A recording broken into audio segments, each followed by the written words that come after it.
والدین کے لیے کیا اس بات کی اجازت ہوگی کہ اگر ان کے اولاد میں سے کوئی بیٹا یا بیٹی کوئی ذہنی توازن اس کا خراب ہے تو اس کے لیے یہ دعا کر سکتے ہیں کہ یہ مر جائے؟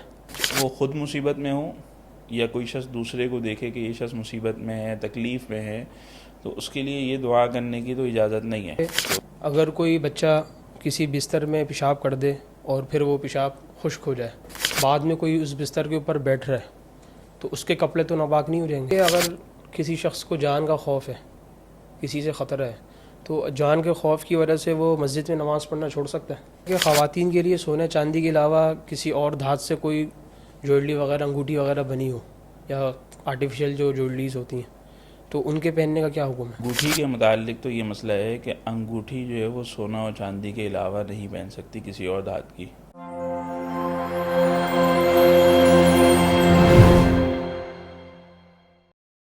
السلام علیکم ناظرین کرام، میں ہوں مدین الہی. الرحمان اکیڈمی کے پروگرام آپ کے مسائل کے حل میں خوش آمدید. آج ہمارے ساتھ مہمان موجود ہیں مفتی ابراہیم جمال صاحب. السلام علیکم ورحمۃ اللہ وبرکاتہ. وعلیکم السلام ورحمۃ اللہ وبرکاتہ. مسائل کا آغاز کرتے ہیں. مفتی صاحب، پہلا سوال یہ ہے کہ اگر کوئی بچہ کسی بستر میں پیشاب کر دے اور پھر وہ پیشاب خشک ہو جائے تو اس صورت میں بعد میں کوئی اس بستر کے اوپر بیٹھ رہا ہے تو اس کے کپڑے تو ناپاک نہیں ہو جائیں گے؟ بسم اللہ الرحمن الرحیم.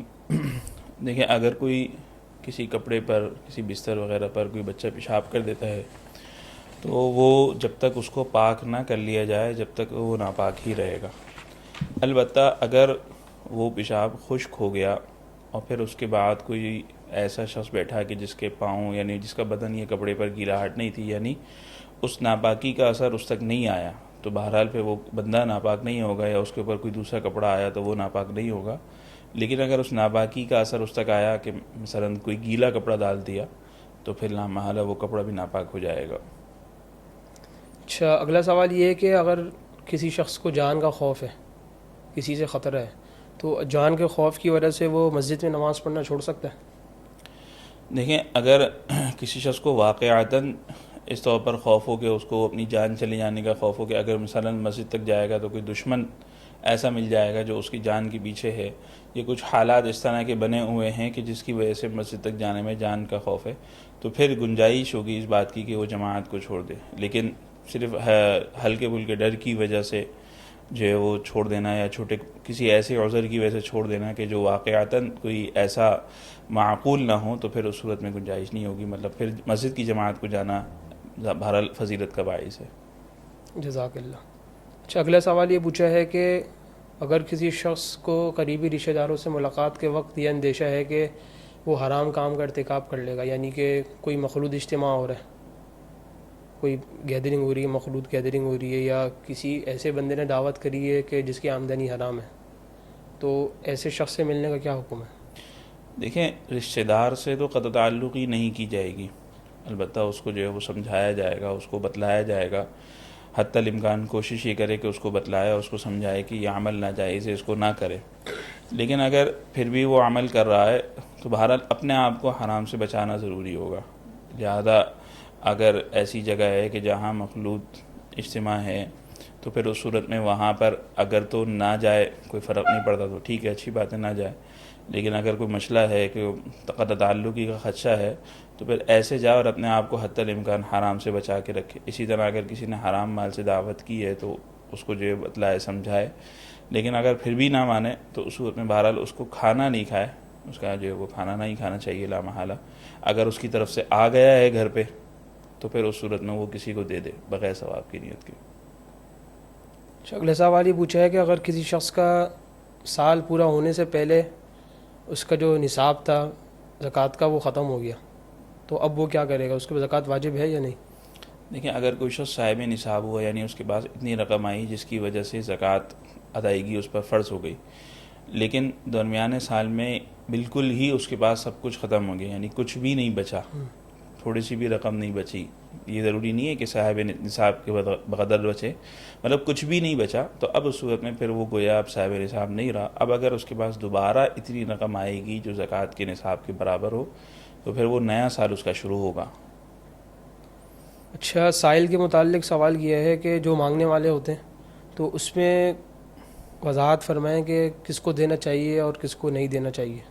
علماء نے لکھا ہے کہ اگر کسی شخص کے پاس ایک دن کا کھانا موجود ہے، غذا موجود ہے، تو ایسے شخص کو جو ہے وہ نہیں دینا چاہیے. اسی طرح ایسا شخص جو خود کما کر کھا سکتا ہے اس کو بھی نہیں دینا چاہیے، الا ہے کہ کوئی بیچارہ ایمرجنسی ایسی مجبوری میں آ گیا ہے اور وہ واقعتاً اس کو ضرورت ہے تو اس کی مدد کرنا پھر جائز ہوگا.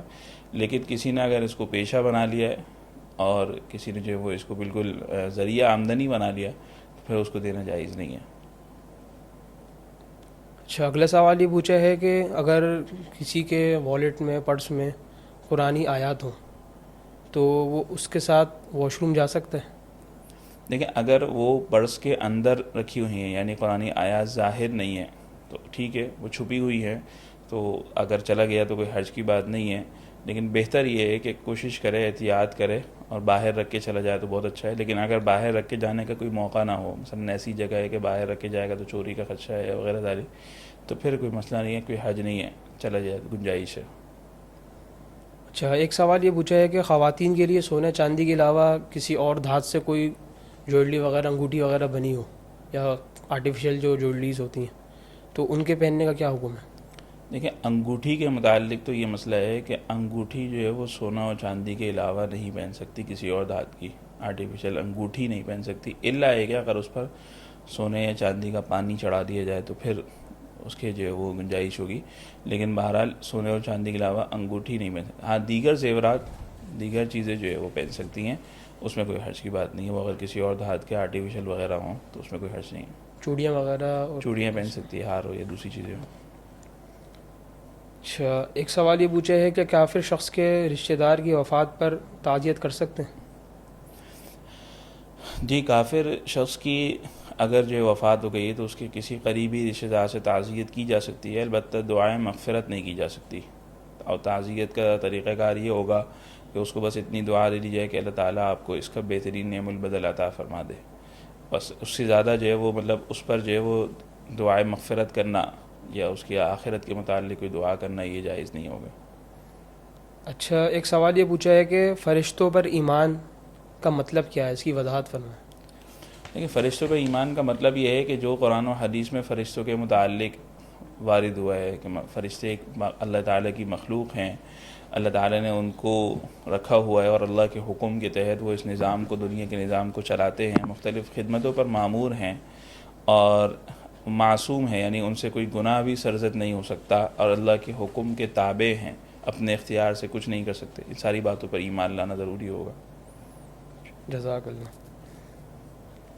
اچھا، ایک سوال یہ پوچھا ہے کہ کوئی شخص اگر دعوتی ویڈیو بنا رہا ہے، کوئی دینی کنٹینٹ بنا رہا ہے، اس کے درمیان کوئی صوتی اثرات ڈالنا، ووکل ایفیکٹس جسے کہتے ہیں، تو اس کی کتنی حد تک گنجائش ہوگی؟ دیکھیں، اگر قرآن کریم کی آیات ہو رہی ہے مثال کے اوپر تو پھر اس کے پیچھے تو اس طرح کی چیزیں ڈالنا، یہ تو اگر وہ میوزک ہے تو بالکل ہی جائز نہیں ہے. اور اگر میوزک نہیں ہے، صرف آواز ہے یا کوئی ایسی چیز ہے تو جس سے اگر قرآن کریم کی بے ادبی کا خدشہ ہے تو بھی جائز نہیں ہوگا. لیکن اگر ایسا نہ ہو تو پھر گنجائش ہوگی. اچھا، اگر کسی شخص کو قضاء حاجت پیش آ گئی تو وہ روک کر نماز پڑھ سکتے ہیں؟ نماز کا کیا حکم ہوگا؟ دیکھیں، کسی کو اگر حاجت پیش آ رہی ہو یعنی کہ اور اس حالت میں شریعت منع فرماتی ہے کہ شریعت نماز نہ پڑھے، بلکہ اگر نماز کے دوران بھی اگر کسی کو بہت شدید حاجت پیش آنے لگ جائے تو اس کے لیے بھی حکم یہ ہے کہ نماز چھوڑ کے پہلے اپنی حاجت پوری کر لے اور پھر اس کے بعد نماز مکمل کرے. الا یہ کہ اگر وقت بہت کم ہے، مثلا اگر وہ حاجت پوری کرنے جائے گا تو نماز قضا ہو جائے گی، تو پھر اس کے لیے حکم یہ ہے کہ پھر ٹھیک ہے، پھر پہلے نماز پڑھ لے، کیونکہ قضا کا گناہ جو ہے وہ زیادہ ہے بنسبت وہ حاجت روک کے نماز پڑھنا ہے، اس کا گناہ اتنا نہیں ہوگا. اچھا، اگر کوئی شخص حرام ادویات استعمال کر رہا ہے بیماری میں تو اس کی کس حد تک گنجائش ہے؟ مجبوری میں کر سکتے ہیں یا اس کو دوسری دوائیاں مل رہی ہیں، اس سے زیادہ جلدی اثر ہونے کا اس کو قوی امکان ہے تو وہ پھر حرام ادویات استعمال کر سکتا ہے؟ دیکھیں، حرام ادویات کے استعمال کی ایک ہی صورت ہے اور وہ صورت یہ ہے کہ اگر کوئی شخص ایسا بیمار ہو جائے کہ اس کا علاج کسی حلال چیز میں موجود ہی نہیں ہے اور وہ حرام چیز کے استعمال کا مشورہ بھی اس کو کسی ماہر دیندار ڈاکٹر نے دیا ہے کہ بھئی تمہارا علاج اس کے علاوہ کسی اور صورت میں ہو ہی نہیں سکتا، تو اب اس صورت میں پھر استعمال کرنے کی اجازت ہے۔ اگر اس کے متبادل کوئی ایسی دوائیاں موجود ہوں کہ جس سے جو ہے وہ انسان صحت مند ہو جائے گا، چاہے تھوڑا سا ٹائم لگ جائے گا، یا پھر حرام چیز میں علاج کا ہے تو صحیح لیکن یعنی یقین نہیں ہے، مطلب شاید ہو جائے، تو بھی پھر استعمال کی اجازت نہیں ہوگی۔ اچھا، کعبہ شریف سے بلند جگہوں پر نماز ادا کرنا، اس کا کیا حکم ہے؟ دیکھیے شریعت میں کعبہ یعنی بیت اللہ جس جگہ ہے وہاں سے لے کر آسمان تک پورا اس کا بیت اللہ کا ہی حکم ہے، لہذا اگر کوئی شخص ایسی جگہ ہے مثلا بیت اللہ جو ہے وہ کیا ہے اس سے اوپر ہے، کوئی بلڈنگ ایسی بنی ہوئی ہے کہ جو اور اوپر جا رہی ہے، تو اس میں کوئی حرج نہیں ہے، کیونکہ وہ رخ اگر جہت کے کعبۃ اللہ کی ہی ہے تو بس وہ کافی ہے۔ اچھا، کیا والدہ اپنے بچوں چھوٹے بچوں کے پیسے استعمال کر سکتی ہیں اپنی ضرورت کے مطابق؟ دیکھیں بچوں کے پاس جو پیسے ہوتے ہیں، جو چیزیں ہوتی ہیں، اس کی مختلف صورتیں ہو سکتی ہیں۔ ایک صورت یہ ہوتی ہے کہ بعض وہ پیسے ہوتے ہیں یا وہ چیزیں ہوتی ہیں جو دینے والے نے بچوں کے لیے ہی دی ہیں، ہدایہ تحفہ وہ بچوں کے لیے ہی دیا ہے، جیسے عید کے موقع پر بچوں کو عیدی دی جاتی ہے، تو لامحالہ پھر وہ رقم بچوں کی ہی ملکیت ہوگی اور اس کو اپنے ذاتی استعمال میں لانے کی اجازت نہیں ہوگی والدین میں سے کسی کو بھی۔ ہاں بچوں کے ہی استعمال میں لانا، بچوں کی ہی ضروریات میں لگانا، اس کی گنجائش ہوگی اگر ضرورت ہو تو۔ اور اگر کچھ رقم ایسی ہوتی ہے جو دینے والے نے اس نیت سے نہیں دی، بلکہ وہاں عرف یہ ہوتا ہے کہ بھئی یہ والدین ہے، جیسے عقیقے کے موقع پر بعض اوقات جو ہے وہ کوئی تحفتاً کچھ رقم دے رہا ہے یا کوئی چیز دے رہا ہے ایسی جو عمومی طور پر استعمال ہو سکتی ہے، تو پھر وہاں کوئی حرج کی بات نہیں ہے اگر وہ رقم جو ہے والدین میں سے کوئی استعمال کرتا ہے۔ اچھا، ایک سوال یہ پوچھا ہے کہ والدین کے لیے کیا اس بات کی اجازت ہوگی کہ اگر ان کے اولاد میں سے کوئی بیٹا یا بیٹی کوئی ذہنی توازن اس کا خراب ہے، وہ بیمار ہے، تو اس کے لیے یہ دعا کر سکتے ہیں کہ یہ مر جائے؟ دیکھیے کسی کے لیے بھی وہ خود مصیبت میں ہو یا کوئی شخص دوسرے کو دیکھے کہ یہ شخص مصیبت میں ہے، تکلیف میں ہے، تو اس کے لیے یہ دعا کرنے کی تو اجازت نہیں ہے کہ اس کو جو ہے وہ یہ دعا کی جائے، یعنی دنیاوی مصائب اور دنیاوی مشکلات سے بچنے کے لیے یہ دعا کرنا کہ موت آ جائے، موت کی تمنا کرنا، یہ کوئی پسندیدہ عمل نہیں ہے۔ موت کی تمنا ویسے اپنی جگہ صرف اس نیت سے کرنا کہ بھئی اللہ سے جو ہے وہ ملاقات ہو جائے اور انسان جو ہے وہ دنیا کے گناہوں سے بچ جائے، نہیں اس کو آخرت کا شوق ہو، اس وجہ سے موت کی تمنا کرنے کی تو بہرحال پسندیدہ عمل ہے، لیکن دنیاوی مشقت سے بچ جانا اور دنیاوی جو ہے وہ مصائب سے بچ جانا اس لیے جو ہے وہ موت کی تمنا کرنا یا دوسرے کے لیے دعا کرنا اس کی اجازت نہیں ہے۔ البتہ اگر کوئی ایسا موقع ہو تو شریعت نے وہاں پہ دعا سکھلائی ہے کہ وہ دعا پڑھ لے کہ اے اللہ اگر میرے لیے زندگی بہتر ہے تو مجھے زندگی عطا فرما دیجئے، اور اگر میرے لیے موت بہتر ہے تو موت عطا فرما دیجئے، اس طرح کی دعا کی جا سکتی ہے۔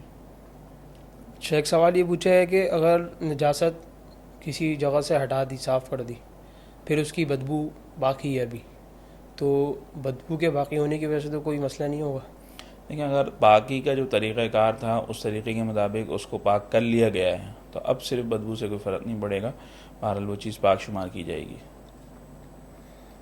اچھا، ایک سوال ایک خاتون نے پوچھا ہے، وہ کہہ رہی ہیں کہ میری بہن اپنے خاوند سے بہت تنگ ہے، تو کیا میں اسے طلاق کا مشورہ دے سکتی ہوں؟ کیونکہ طلاق شریعت میں ایک بری چیز ہے، تو اس کے بارے میں بتائیں کہ کیا صورت ہے؟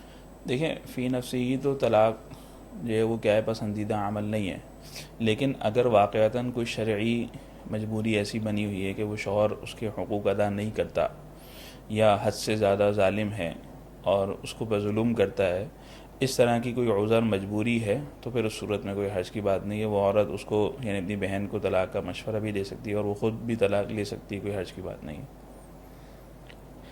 اچھا، ایک سوال یہ پوچھا ہے کہ اے آئی کا استعمال کرتے ہوئے قرآن کریم کی تلاوت کی آواز بنانا جیسا آج کل بہت عام ہو گیا ہے، تو یہ ایسا کرنا جائز ہے؟ کیا اس پر ثواب ملے گا؟ دیکھیں اس پر ثواب تو نہیں ملے گا، اس لیے کہ بہرحال فی نفسی خود تلاوت تو نہیں پائی جا رہی کہ ایک خود پڑھنا قرآن کریم کا یہ تو نہیں ہو رہا، اس پر ثواب تو نہیں مل سکتا۔ البتہ جو شخص یہ کام کر رہا ہے تو دوسروں کے لیے ایک طرح سے خیر ہو سکتی ہے، یعنی کوئی جو سنے گا اس کے لیے جو ہے وہ ایک اچھا عمل ہوگا، خیر کا کام ہوگا، تو اس خیر کے کام کا ذریعہ بننے کا ثواب مل سکتا ہے، لیکن قرآن کریم کی تلاوت کا ثواب تو بہرحال نہیں ملے گا۔ جزاک اللہ مفتی صاحب، وقت دینے کا شکریہ، اجازت چاہوں گا۔ اللہ تعالی ہم سب کو مسائل سمجھ کر اس پر عمل کرنے کی توفیق عطا فرمائے۔ السلام علیکم ورحمۃ اللہ وبرکاتہ۔